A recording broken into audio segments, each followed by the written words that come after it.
जय हिंद प्यारे बच्चों, मैं जितेंद्र कुमार पांडे आपका स्वागत करता हूं आपके अपने ही YouTube platform target with Jitendra पर। प्यारे बच्चों, इस समय हम लोगों का चल रहा है लॉस्ट स्प्रिंग प्रोज का, जो कि दूसरा लेसन है।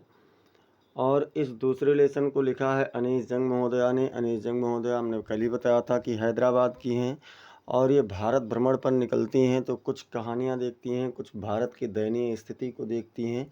उस समय की ये कहानी है लगभग 1971 की। इसमें हम लोग पार्ट 1 पढ़ चुके हैं कल वाली क्लास में। आज हम लोग देखेंगे पार्ट 2 और आज ये लेसन आपका कंप्लीट हो जाएगा। तो अगर आप लोगों ने अब तक पार्ट 1 नहीं देखा है तो उस क्लास को देखने के लिए आप लोग चैनल पर जाइए और वहाँ पर आपको इंग्लिश प्रोज क्लास 12 के नाम से प्लेलिस्ट है, उसमें आपको ये चीज़ दिया गया है। आप वहाँ से जा कर के इस क्लास को देख सकते हैं। यूपी बोर्ड और सीबीएसई बोर्ड दोनों के लिए ये आपका शानदार क्लास है। अब हम लोग चलते हैं, शुरुआत करते हैं। अगर अभी तक आप लोगों ने चैनल को सब्सक्राइब नहीं किया है तो चैनल को सब्सक्राइब कर लीजिए, बेल आइकन दबा दीजिए, जिससे आने वाली समस्त इम्पोर्टेंट क्लास की अपडेट्स आपको मिलती रहें। चलिए देखते हैं हम लोग और शुरुआत करते हैं। कल हम लोगों ने बेटा क्या क्या चीज़ें पढ़ा था, इसके बारे में थोड़ा सा हम लोग आज रिकैप कर लेते हैं, पुनरावृत्ति कर लेते हैं। कल हम लोगों ने देखा था कि एक लड़का होता है जिसका नाम होता है साहेब, और लेखिका महोदय क्या करती हैं, इस लड़के से मिलती हैं तो देखती हैं कि ये लड़का कूड़ा बीन रहा होता है सीमापुरी में, जो कि दिल्ली का एक आउटर क्षेत्र है। तो इससे पूछती हैं कि तुम कूड़ा क्यों बीनते हो, कोई दूसरा काम क्यों नहीं करते हो। तो ये कहता है क्योंकि मेरे पास दूसरा काम करने के लिए कुछ है ही नहीं। तो ये कहती हैं चतुराई पूर्वक कि स्कूल जाओ। तो वो कहता है आस पड़ोस में कोई स्कूल ही नहीं है, जब कोई स्कूल बनेगा तो मैं स्कूल जाने लगूंगा। उसके बाद में धीरे धीरे मतलब ये जब भी मिलता है तो इनसे दौड़ करके लेखिका से पूछता है कि क्या आपका स्कूल बन गया। तो थोड़ा शर्मिंदगी इन्हें महसूस होती है, क्योंकि उसके लिए इन्होंने ऐसा वादा किया था जो कभी पूरा ही ना हो। लेकिन फिर भी साहब जैसे बच्चों के लिए ऐसा वादा ही पर्याप्त होता था। इस प्रकार से कहानी आगे बढ़ती है और ये बताती हैं लेखिका महोदय कि जो साहेब होता है वो कहाँ से आता है, अर्थात ढाका बांग्लादेश से आता है। तो वहाँ से वो क्यों आता है, क्योंकि वहाँ उसका जो खेत था, साहेब का जो खेत था, घर था, वो ग्रीन फील्ड्स के बीच में था, जहाँ पर नदियाँ रहती थी, वो बहती थी। लेकिन बेटा वहाँ पर तूफ़ान बहुत आया करते थे, इसलिए उसका परिवार वहाँ से भाग चुके, वापस चले आए और शहरों के आसपास जा कर के बस गए, जहाँ पर उन्हें जीविका कमाने को मिल जाया करता था। तो इस प्रकार से जब उनको खाने पीने का भरपेट भी नहीं मिल पाता था, तो ये कहानी घूमते घूमते पहुंचती है और देखते हैं कि बहुत ही दयनीय स्थिति वो लोग बिता रहे होते हैं। उसके बारे में अब थोड़ा सा ये सीमापुरी वाले क्षेत्र से हटती हैं। वहाँ पर बताते हैं कि जो सीमापुरी में जीविका कमाने का मतलब ही कूड़ा बीनने का है। तो अब आगे के पार्ट्स में, आज वाली पार्ट्स में हम लोग देखेंगे कि सीमापुरी से हट करके थोड़ा सा यहाँ पर फिरोजाबाद की कहानी को बताती हैं। और चलिए हम लोग इसको शुरुआत करते हैं, एंजॉय करते हैं और आनंद लेते हैं। देखिए कह रहे हैं I want to drive a car, मतलब मैं एक कार चलाना चाहता हूँ। कौन कह रहा है, तो एक बच्चा है जो उसी में से है, वो कह रहा है कि मैं एक कार चलाना चाहता हूँ। Mukesh insist on being his own master. Mukesh insist मतलब दृढ़ रहता है, निश्चित रहता है। ऑन बीइंग मतलब बनने के लिए, हिज ओन मास्टर अपना खुद का मालिक। मुकेश अपना खुद का मालिक बनने के लिए दृढ़ रहता है। I will be a motor mechanic, क्या कहता है कि मैं एक मोटर मैकेनिक बनूंगा। पहले तो मुकेश कहता है कि मैं कार चलाना चाहता हूँ, और बाद में वही क्यों चलाना चाहता है, वो कहता है कि मैं एक मोटर मैकेनिक बनना चाहता हूँ। ही अनाउंसेस, वह घोषित करता है, अर्थात बताता है। तो अब लेखिका महोदय उससे पूछती हैं do you know anything about cars, क्या तुम कारों के बारे में कुछ भी जानते हो। डू यू नो एनीथिंग, क्या तुम कुछ भी जानते हो? अबाउट कार्स मतलब कारों के बारे में। आई आस्क, मैं उससे पूछती हूँ। तो अब देखिए उसका क्या जवाब होता है, I will learn to drive a car, मैं एक कार चलाना सीख लूँगा। ही आंसर्स, वह उत्तर देता है, looking straight into my eyes, सीधे मेरी आंखों में देखते हुए। वह सीधे मेरी आंखों में देखते हुए उत्तर देता है। हिज ड्रीम, उसके स्वप्न, लूम्स मतलब बुनते हैं, लाइक ए मिराज, मतलब एक मिराज मतलब होता है मरीचिका जैसा। मरीचिका आप लोग साइंस में पढ़े होंगे कि दूर देखो तो लगता है पानी है, लेकिन गर्मी में धूप में तो वहाँ पर पानी नहीं होता है। एमिडेस्ट द डस्ट ऑफ स्ट्रीट्स, गलियों के धूल के बीच में, मतलब उसके स्वप्न उस गलियों के धूप के बीच में एक ताना बाना अपना एक छल के रूप में, एक मरीचिका के रूप में बुनते हैं। That fill his town Firozabad, जो उसके शहर फिरोजाबाद की गलियों में भरा हुआ है।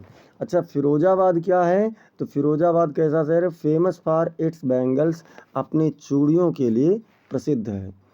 Every other family in Firozabad, Firozabad में प्रत्येक दूसरा परिवार इज़ इंगेज मतलब लगा हुआ है इन मेकिंग बैंगल्स, चूड़ी बनाने में। यानी फिरोजाबाद में प्रत्येक दूसरा परिवार चूड़ी बनाने में लगा हुआ है।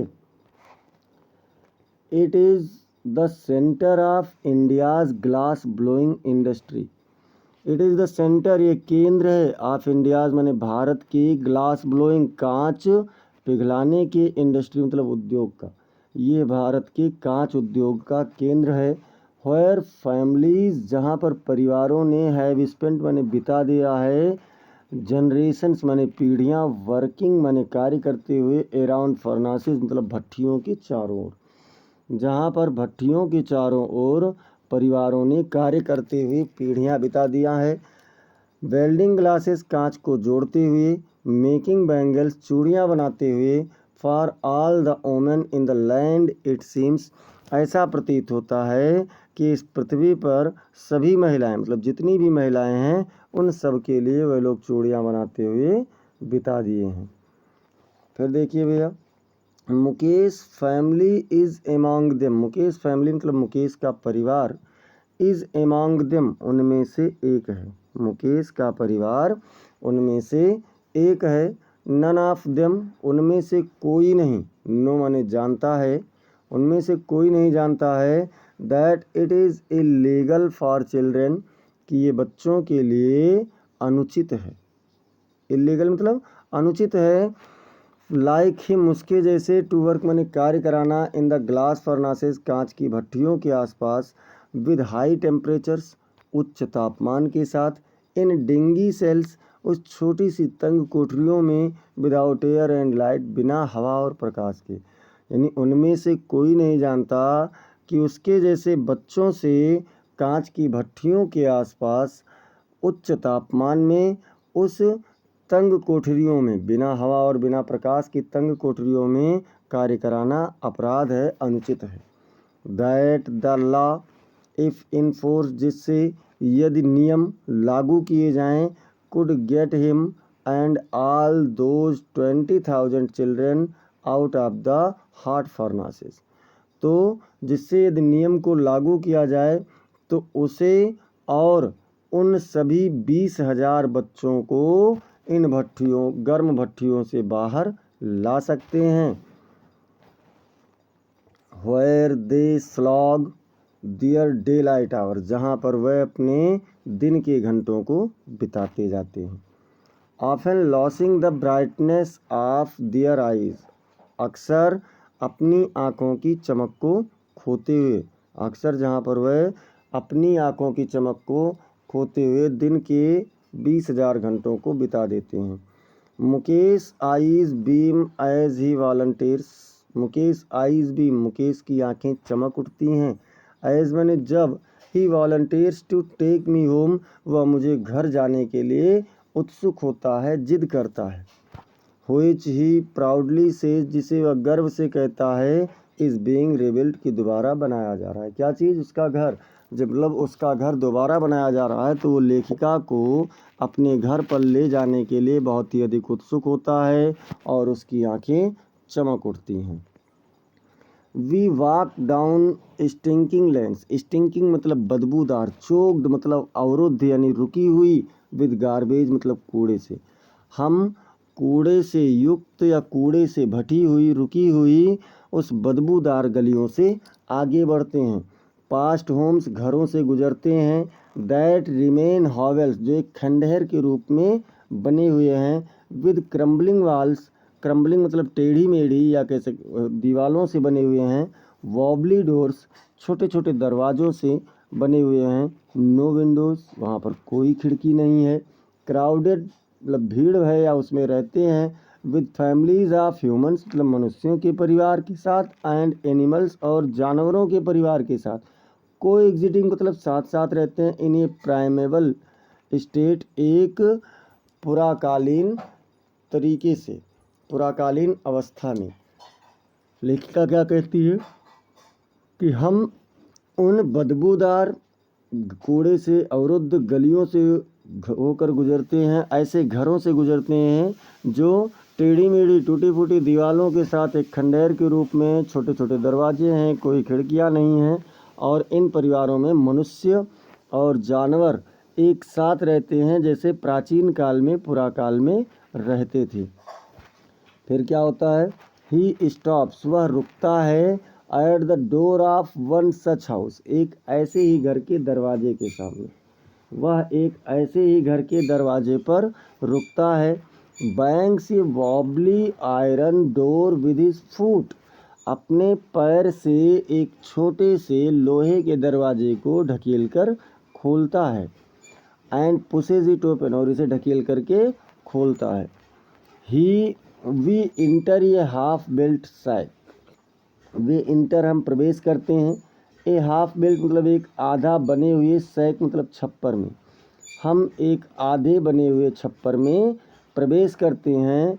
In one part of it इसके एक हिस्से में। थैच्ड मतलब छप्पर है। With dead grass, dead grass मतलब सूखी घास से यानी मृत घास से। इसके एक हिस्से में सूखी घास का एक छप्पर है। इज ये फायरवुड स्टोव जहाँ पर एक लकड़ी का चूल्हा है। ओवर हुच जिस पर सेट्स ये लार्ज विजिल एक बड़ा सा पात्र स्थित है। ऑफ सिजलिंग स्पिनाच, स्पिनाच मतलब पालक और सिजलिंग मतलब उबालते हुए, लीव्स माने पत्तियाँ, पालक की पत्तियों को उबालते हुए जिस पर एक बहुत बड़ा सा बर्तन रखा हुआ है उस लकड़ी के चूल्हे पर बेटा। ऑन द ग्राउंड जमीन पर देखिए बड़े से पात्र में पालक की कुछ पत्तियां उबलने के लिए रखी हैं। और क्या है?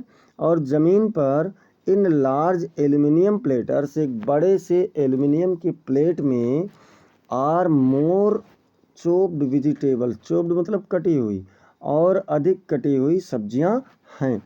ए फ्रेल, फ्रेल मतलब होता है नाजुक कोमल। यंग वोमेन मतलब युवती। इज कुकिंग द इवनिंग मील शाम का भोजन बना रही है। फॉर द होल फैमिली पूरे परिवार के लिए। एक कोमल युवती या एक नाजुक युवती पूरे परिवार के लिए शाम का भोजन बना रही है। Through eyes filled with smoke, through मतलब से, आईज मैंने आँखें, फिल्ड मतलब भरी हुई हैं, विद स्मोक मतलब धुएं से। सी स्माइल्स वह मुस्कुराती है मतलब आँखों में धुएं को भरे हुए वह मुस्कुराती है। जब इन्हें देखती है तो क्या करती है? मुस्कुरा करके इनका अभिवादन करती है अर्थात स्वागत करती है। She is the wife of Mukesh elder brother, वह मुकेश के बड़े भाई की पत्नी है। वह कौन है बेटा? तो वह मुकेश के बड़े भाई की पत्नी है। Not much older in years, वर्षों में वो बहुत उम्रदराज नहीं है, यानी अगर वर्ष के अनुसार देखें तो बहुत ज़्यादा उम्रदार नहीं है। She has begun to command respect as the bahu, फिर भी वह बहू के रूप में सम्मान पाने लगी है। द डॉटर इन लॉ मतलब वही चीज़ है बहू, ऑफ द हाउस घर की बहू के रूप में सम्मान पाती। ऑलरेडी मैंने पहले से ही इंचार्ज ऑफ 3 मेन, 3 पुरुषों का उसके ऊपर जिम्मेदारी है। पहले से ही उसके ऊपर 3 पुरुषों की जिम्मेदारी है। हर हस्बैंड मतलब उसका पति मुकेश एंड देयर फादर, और उसके पिता मतलब मुकेश की जिम्मेदारी है, उसके पति की जिम्मेदारी है, मुकेश की जिम्मेदारी है और उसके पिता की जिम्मेदारी है। व्हेन, चलिए इसको थोड़ा सा ऊपर कर लेते हैं, अब देखते हैं। When the older man इंटर्स, when मतलब जब, द ओल्डर मैन मतलब बड़े बूढ़े व्यक्ति, इंटर्स मतलब प्रवेश करता है, she gently withdraws behind the broken wall, she gently व साधारण रूप से, विड्रॉज मतलब चली जाती है, बिहाइंड द ब्रोकन वॉल मतलब टूटी हुई दीवार के पीछे, वह साधारण रूप से टूटी हुई दीवार के पीछे चली जाती है। एंड ब्रिंग्स हर वेल मतलब होता है घूंघट, क्लोजर टू हर फेस अपने चेहरे के पास, और अपनी घूंघट को अपने चेहरे के पास खींच करके ले आती है। क्यों ले आती है? एज कस्टम डिमांड्स, जैसा कि रीति रिवाज की मांग है। Daughters in law must veil their faces, मतलब डॉटर इन लॉ अर्थात बहुओं को अपने चेहरों को घूंघट से ढक लेना चाहिए। बिफोर मेल एल्डर्स मतलब बड़े बूढ़े पुरुषों के सामने, तो बड़े बूढ़े पुरुषों के सामने क्या करना चाहिए कि उसे बहुओं को अपना सर घूंघट से ढक लेना चाहिए, ऐसी रीति रिवाज है। इन दिस केस, इस मामले में, the elder is an impoverished bangle maker, impoverished मतलब लाचार, बेबस या कह सकते हैं गरीब। ये बड़ा बूढ़ा व्यक्ति जो है वह एक गरीब चूड़ी निर्माता है। Despite long years of hard labour, despite मतलब के बावजूद, लॉन्ग ईयर्स मतलब लंबे वर्षों ऑफ हार्ड लेबर कठिन परिश्रम के, लंबे वर्षों के कठिन परिश्रम के बावजूद भी, फर्स्ट एज ए टेलर सबसे पहले एक दर्जी के रूप में, देन ये बैंगल मेकर फिर एक चूड़ी निर्माता के रूप में, he has failed to renovate ये हाउस, वह एक घर को व्यवस्थित कराने में असफल रहा है। Send his 2 sons to school, अपने दोनों बेटों को स्कूल भेजने में असफल रहा है। All he has manage to do, जो कुछ भी वह कर सका है, मतलब क्या कहा कि इस मामले में कठिन परिश्रम करने, वर्षों तक कठिन परिश्रम करने के बाद, पहले एक दर्जी के रूप में फिर एक चूड़ी निर्माता के रूप में वह एक घर को व्यवस्थित कराने में और अपने दोनों बच्चों को स्कूल भेजने में असफल रहा है।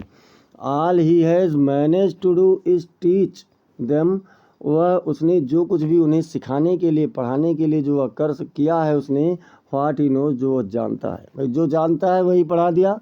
क्या जानता है? The art of making bangles मतलब चूड़ियाँ बनाने की कला को, तो चूड़ियाँ बनाने की कला को जानता है, इसलिए वह भी चूड़ियाँ बनाने लगा, उससे बनाना सिखा दिया है। इट इज़ हिज कर्म, ये उसका कर्म है, हिज डेस्टिनी उसका भाग्य है, मतलब इट इज़ हिज कर्म हिज डेस्टिनी, या उसका कर्म है उसका भाग्य है। Says Mukesh, grand mother Mukesh की दादी माँ कहती हैं। Who has watched her own husband, जिन्होंने अपने खुद के पति को देखा है, गो ब्लाइंड अंधा होते हुए, विद द डस्ट मैंने धूल से, फ्रॉम पॉलिशिंग द ग्लास कांच के पॉलिश करते समय, आप बैंगल्स मतलब चूड़ियों से। उस मुकेश की दादी माँ कहती हैं जिसने अपने खुद के पति को कांच की चूड़ियों के पॉलिश की धूल से अंधे होते हुए देखा है। अब क्या कहती हैं? कैन ये गॉड गिवन लाइनेज मतलब पीढ़ी दर पीढ़ी, क्या ईश्वर के द्वारा दिया गया ये पीढ़ी दर पीढ़ी कार्य, ईवर भी ब्रोकन श्रृंखला मतलब कभी भी तोड़ी जा सकती है। सी इम्प्लाइज वह निवेदन करती है या फिर एक आ भर करके कहती है। Born in the caste of bangle maker, चूड़ी निर्माताओं की जाति में पैदा हुई। They have seen nothing but bangles, they have seen उन्होंने देखा है, नथिंग मतलब कुछ नहीं, बट बैंगल्स मतलब चूड़ियों के सिवाय, उन्होंने चूड़ियों के सिवाय कुछ भी नहीं देखा है। इन द हाउस घर में, इन द यार्ड आंगन में, इन एवरी अदर हाउस प्रत्येक दूसरे घर में, एवरी अदर यार्ड प्रत्येक दूसरे आंगन में, every street in Firozabad, Firozabad की प्रत्येक गलियों में। मतलब चूड़ियाँ कहाँ हैं, तो चूड़ियाँ घर में हैं, प्रत्येक आंगन में हैं, प्रत्येक दूसरे घर में हैं, प्रत्येक दूसरे आंगन में हैं, फिरोजाबाद की हर एक गलियों में हैं। स्पायरल्स ऑफ बैंगल्स मतलब चूड़ियों के गुच्छे, स्पायरल मतलब गुच्छा, चूड़ियों के गुच्छे में क्या क्या है, सनी गोल्ड मतलब सुनहरे धूपीले, पैडी ग्रीन धानी हरा, रॉयल ब्लू शाही नीला, पिंक गुलाबी, पर्पल माने बैगनी, एवरी कलर प्रत्येक रंग की चूड़ियां हैं, बार्न आउट ऑफ द 7 कलर्स 7 रंगों से जो पैदा होने वाली हैं, ऑफ द रेनबो मतलब इंद्रधनुष के, इंद्रधनुष के 7 रंगों से उत्पन्न होने वाले जितने भी रंग हैं उन सभी रंगों की चूड़ियां वहाँ पर मिल जाती हैं।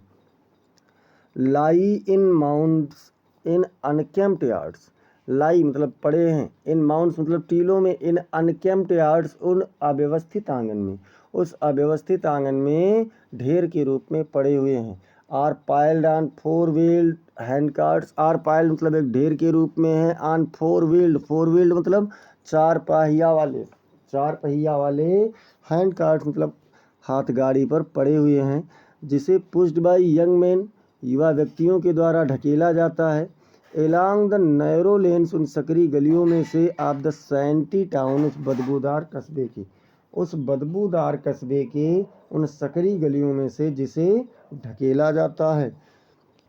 एंड इन डार्क हटमेंट्स और उन अंधेरी झोपड़ियों में, next two lines of flames मतलब ज्वालाओं के या मसालों के सामने, ऑफ फ्लिकरिंग ऑयल लैम्प्स जो फड़फड़ाती हुई तेल की लैंप हैं, प्रकाश है अर्थात ढिबरी कि उस प्रकाश में सिट बॉयज़ एंड गर्ल्स लड़के और लड़कियां बैठ जाते हैं, with their fathers and mothers अपनी माता और पिता के साथ, अपनी माता और पिता के साथ लड़के और लड़कियां बैठ जाते हैं। तो बैठ करके क्या करते हैं, welding pieces of coloured glass रंग बिरंगे कांच के टुकड़ों को जोड़ते हुए, इनटू सर्किल्स ऑफ बैंगल्स चूड़ियों के घेरे में, चूड़ियों के घेरे में उन्हें जोड़ते हुए बैठ जाते हैं। दियर आइज उनकी आंखें आर मोर एडजस्टेड अधिक अभ्यस्त हैं, उनकी आंखें अधिक अभ्यस्त हैं, टू द डार्क मतलब अंधेरे के लिए, देन टू द लाइट प्रकाश की अपेक्षा, आउटसाइड मैंने बाहर की, यानी उनकी आंखें जो है बेटा वो बाहर के प्रकाश की अपेक्षा उस अंधेरे में बहुत ज़्यादा अभ्यस्त हो गई हैं।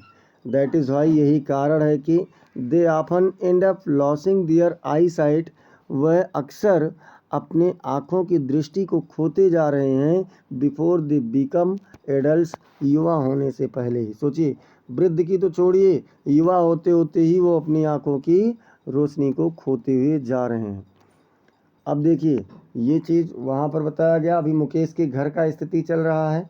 फिर लेखिका क्या कहती हैं कि Savita a young girl, Savita एक छोटी सी लड़की, इन ये ड्रेब पिंक ड्रेस, एक ड्रेब मतलब होता है धुंधले या फीके कह सकते हैं, फीके पड़े हुए गुलाबी रंग के कपड़े में, सीट्स एलॉन्ग साइड बाहर की मतलब बैठी हुई है बगल में, एन एल्डरली वुमेन एक बूढ़ी महिला की। सविता एक छोटी लड़की जो एक फीके गुलाबी रंग का ड्रेस पहने हुए है, वह अब एक बूढ़ी महिला के बगल बैठती है, सोल्जरिंग पीसेज ऑफ ग्लास कांच के टुकड़ों को जोड़ते हुए। As her hands move mechanically, as मतलब जब, हर हैंड्स उसके हाथ मूव मतलब चलते हैं, मैकेनिकली मतलब यांत्रिक रूप से, जब उसके हाथ यांत्रिक रूप से चलते हैं, लाइक द टंग्स ऑफ ये मशीन, एक मशीन के चिमटी के समान, टंग्स मतलब चिमटा, जब एक मशीन के चिमटे के समान उसके हाथ चलते हैं, तो आई वांडर मैं आश्चर्य करती हूँ, if she knows the sanctity of the bangles कि क्या वह उन चूड़ियों की पवित्रता को जानती है, सैंक्टिटी मतलब पवित्रता, क्या वह उन चूड़ियों की पवित्रता को जानती है, सी हेल्प्स मेक जिन्हें वह बनाने में मदद करती है, मतलब जब वो तेज़ी से काम कर रही होती है तो लेखिका सोचती हैं कि क्या वह इसकी पवित्रता को जानती भी है। It symbolises an Indian women's सुहाग, यह एक भारतीय महिला के सुहाग का प्रतीक है। ऑस्पिशियसनेस इन मैरिज, ऑस्पिशियसनेस मतलब शुभता, और मैरिज मतलब शादी में शुभता का प्रतीक है। It will dawn on her, एक सुबह उसके लिए ऐसा होगा, सडनली मतलब अचानक, वन डे एक दिन, अचानक एक दिन एक सुबह उसके लिए ऐसा होगा, when her head is draped with A red well, जब उसका सिर एक लाल रंग की घूंघट में ढक दिया जाएगा। Her hands died with red हैना, रेड विथ हैना, हर हैंड्स उसके हाथ डाइड मतलब रंग दिए जाएंगे, रेड मतलब लाल, विथ हैना माने मेहंदी से, उसके हाथ मेहंदी से लाल रंग दिए जाएंगे। एंड और red bangles rolled on to her wrist, red bangles मतलब लाल चूड़ियाँ, रोल्ड मतलब सरका दी जाएंगी, पहना दी जाएंगी, ऑन टू हर रिस्ट उसकी कलाई में, और लाल चूड़ियाँ उसकी कलाई में पहना दी जाएंगी। सी विल देन बिकम ये ब्राइड, सी विल देन तब वह, बिकम मतलब बन जाएगी, ये ब्राइड माने एक दुल्हन, तब वह एक दुल्हन बन जाएगी। कैसी दुल्हन बनेगी? क्योंकि ये सारी चीज़ें उसे पहनाई जाएंगी। लाइक द ओल्ड वोमेन, बूढ़ी महिला के समान, बिसाइड हर उसके बगल में उस बूढ़ी महिला के समान बनेगी, who became one many years ago, जो कई वर्षों पहले एक दुल्हन बनी थी। She still has bangles on her wrist, उसके पास अभी भी उसकी कलाई में चूड़ियाँ हैं, but no light in her eyes, लेकिन उसकी आंखों में कोई भी प्रकाश नहीं है उस बूढ़ी महिला की। क्या कहती है बूढ़ी महिला? कहती है एक वक्त शेर भर खाना भी नहीं खाया, मतलब एक वक्त एक टाइम का शेर भर का खाना भी नहीं खाया है। सी सेज, वह कहती है।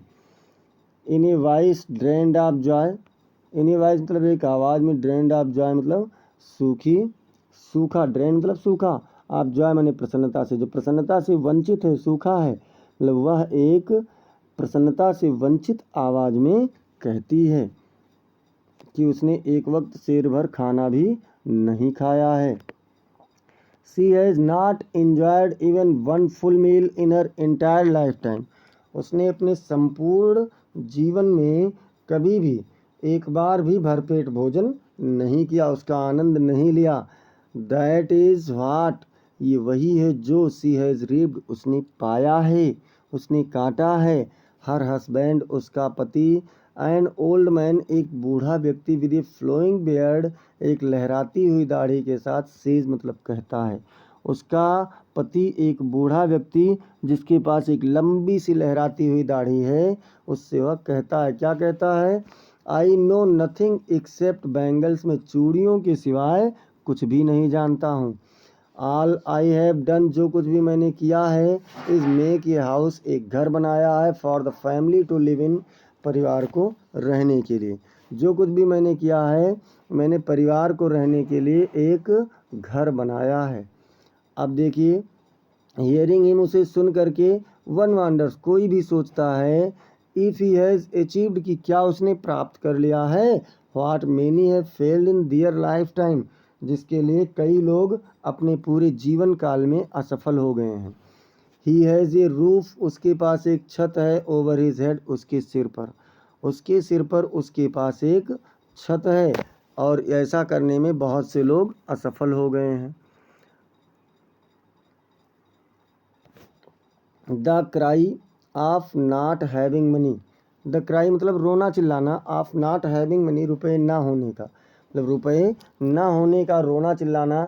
टू डू एनीथिंग, मतलब कुछ भी करता है, except carry on the business of making bangles, चूड़ियाँ बनाने के व्यापार के सिवाय, मतलब चूड़ियाँ बनाने के व्यापार के सिवाय उनका रोना चिल्लाना, मतलब रुपए ना होने का रोना चिल्लाना के अतिरिक्त वो कुछ भी कर सकते हैं। Not even enough to eat, जिसमें उन्हें खाने भर का भी नहीं मिलता, पर्याप्त नहीं मिलता। रिंग्स इन एवरी होम, प्रत्येक घरों में चूड़ियों के छल्ले हैं। द यंग मैन मतलब युवा व्यक्ति, echo the lament of their elders, echo मतलब प्रतिध्वनि करते हैं, द लैमेंट मतलब विलाप का, रोने चिल्लाने का, ऑफ दियर पेरेंट्स, अपने माता पिता के, दियर एल्डर्स मतलब अपने बड़े बुजुर्गों के, यानी युवा व्यक्ति अपने बड़े बुजुर्गों के विलाप की प्रतिध्वनि करते हैं। Little has moved with time, little मतलब कुछ नहीं, हैज़ मूव्ड मतलब बदला है, विथ टाइम मतलब समय के साथ, इट सीम्स ऐसा प्रतीत होता है, इन फिरोजाबाद माने फिरोजाबाद में, ऐसा प्रतीत होता है कि फिरोजाबाद में समय के साथ साथ कुछ भी नहीं बदला है। Years of mind numbing twelve, mind numbing मतलब दिमाग को शून्य कर देने वाले, दिमाग को शून्य करने वाले वर्षों की मेहनत ने हैव किल्ड ऑल इनिशिएटिव, सभी क्षमताओं को, सभी सोचों को मार दिया है। And the ability to dream, और स्वप्न देखने की क्षमता को भी उनके नष्ट कर दिया है। अब देखो, अब यहाँ पर लेखिका कहती है, पूछती है, why not organise yourself into a cooperative. Why not मतलब क्यों नहीं, ऑर्गेनाइज मतलब संगठित करते हो, योर सेल्फ अपने आप को, इनटू ए कोऑपरेटिव यानी एक संगठन में, तुम सभी अपने आप को एक संगठन में क्यों नहीं संगठित कर लेते हो। आई आस्क मैं पूछती हूँ, एक ग्रुप ऑफ यंग मैन युवा व्यक्तियों के एक समूह से, हु हैव फॉलन इनटू जो गिर चुके हैं, फंस चुके हैं, द विशियस सर्किल मतलब कुचक्र या बुरे चक्र में, ऑफ मिडिल मैन मतलब दलालों के, जो दलालों के मध्यस्थों के एक कुचक्र में फंस चुके हैं। मैं ऐसे युवा व्यक्तियों के समूह से पूछता हूँ, who trapped their fathers and for fathers, जिन दलालों ने उन्हें, उनके पिताओं को और उनके पूर्वजों को भी फंसाया था।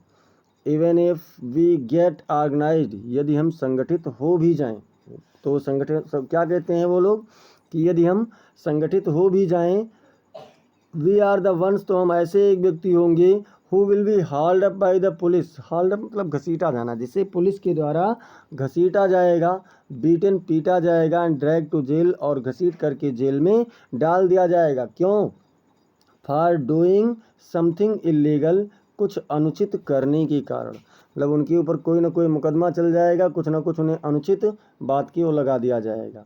देश से वह कहते हैं, there is no leader among them, उनके बीच में कोई नेता नहीं है, नो वन कोई नहीं है, हु कुड हेल्प देम जो उनकी मदद कर सके, सी थिंग्स डिफरेंटली चीज़ों को अलग देख सके, कोई नहीं है जो उनकी मदद कर सके, चीज़ों को अलग देख सके। देयर फादर्स उनके पिता, are as tired as they are, उनके पिता भी उतने ही थके हुए हैं जितना कि वह थके हुए हैं। दे टॉक एंडलेसली, वह अंतहीन बातें करते हैं, इन ये स्पायरल एक गुच्छे के रूप में, मतलब वह एक गुच्छे के रूप में अंतहीन बातें करते हैं। That moves from poverty to apathy to greed and injustice, जो उन्हें गरीबी से विरोध से लालच और अन्याय की ओर चलाता रहता है। लिसनिंग टू देम, उनको सुन करके, लिसनिंग टू देम मतलब उनको सुन करके, आई सी टू डिस्टिंक्ट वर्ड्स में दो अलग अलग, दो भिन्न संसार देखती हूँ। वन ऑफ द फैमिली, एक ऐसे परिवार को, caught in a web of poverty, जो गरीबी बर्ड के जाल में फंसा हुआ है, burdened by the stigma of caste, जातिगत भेदभाव के बोझ के तले दबा है, इन विच दे आर बॉर्न, जिसमें वह पैदा हुए हैं। एक परिवार तो ऐसा देखा, और दूसरा कैसा देखा, the other A vicious circle of the साहूकार, और दूसरा परिवार साहूकार, द मिडिल मैन मतलब मध्यस्थ यानी दलाल, द पुलिस मैन मतलब पुलिस वाले, द कीपर्स ऑफ लॉ मतलब नियमों के रखवाले, द ब्यूरोक्रेट्स अधिकारी, एंड द पॉलिटिशियंस और राजनीतिज्ञों के बुरे चक्र में फंसा हुआ है। मतलब दो परिवार ऐसा है जिसमें एक तो गरीबी, जातिगत भेदभाव, इन सब चीज़ों के तले दबा हुआ है, और दूसरा क्या है बेटा, दूसरा कह रहे हैं कि बुरे चक्रों में फंसा हुआ है।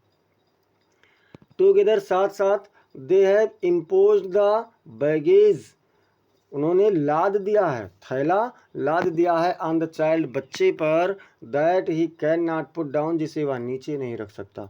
साथ साथ उन्होंने बच्चों पर थैला लाद दिया है जिसे वह नीचे नहीं रख सकता है। बिफोर ही जेवार, इससे पहले कि वह इसके बारे में जानता है, he accepts it as naturally as his father, वह इसे उतने ही स्वाभाविक रूप से स्वीकार कर लेता है जितना कि उसके पिताजी ने किया था। टू डू एनीथिंग एल्स, इसके सिवाय कुछ भी करने का मतलब, वुड मीन टू डेयर का मतलब साहस करना होगा, यानी इसके सिवाय कुछ भी करने का मतलब साहस करना होगा।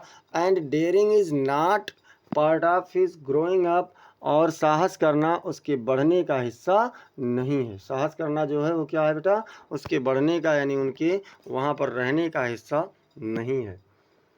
When I sense a flash of it, जब मैं इसकी एक चमक देखती हूँ इन मुकेश में, जब मैं मुकेश में इसकी एक चमक देखती हूँ, आई एम चीर्ड, तो मैं प्रसन्न हो जाती हूँ।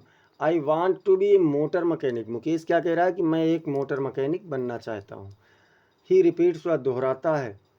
ही will go to a garage and learn, वह एक गैराज में जाएगा और सीख लेगा, वो ऐसा उसकी दृढ़ इच्छा है। तो लेखिका कहती हैं but the garage is a long way from his home, लेकिन गैराज उसके घर से बहुत लंबी दूरी पर है। तो मुकेश क्या कहता है, आई विल वॉक, मैं चला जाऊंगा। ही इंसिस्ट, वह दृढ़ रहता है। Do you also dream of flying a plane, क्या तुम एक हवाई जहाज उड़ाने का भी स्वप्न देखते हो। उससे पूछते हैं कि क्या तुम एक हवाई जहाज उड़ाने का भी स्वप्न देखते हो। तो ही इज सडनली साइलेंट, वह अचानक शांत हो जाता है, चुप हो जाता है। नो, नहीं। ही सेज, वह कहता है। स्टेयरिंग एट द ग्राउंड, जमीन पर एकटक देखते हुए, वह जमीन पर एकटक देखते हुए कहता है नहीं। इन इज स्मॉल मर्मर, उसके उस थोड़े से बड़बड़ाहट में देयर इज एन एम्बेरेसमेंट, एक शर्मिंदगी है। That is not yet turned into regret, जो अभी भी पछतावे में नहीं बदली हुई। शर्मिंदगी तो है, थोड़ा सा उसे शर्म तो महसूस हो रहा है, झेप रहा है, लेकिन बेटा वो झेप, वो शर्म उसका पछतावे में नहीं बदला है। ही इज कॉन्टेंट, वह संतुष्ट है। टू ड्रीम ऑफ कार्स, कारों का स्वप्न देख करके ही, वह कारों का स्वप्न देख करके ही संतुष्ट है।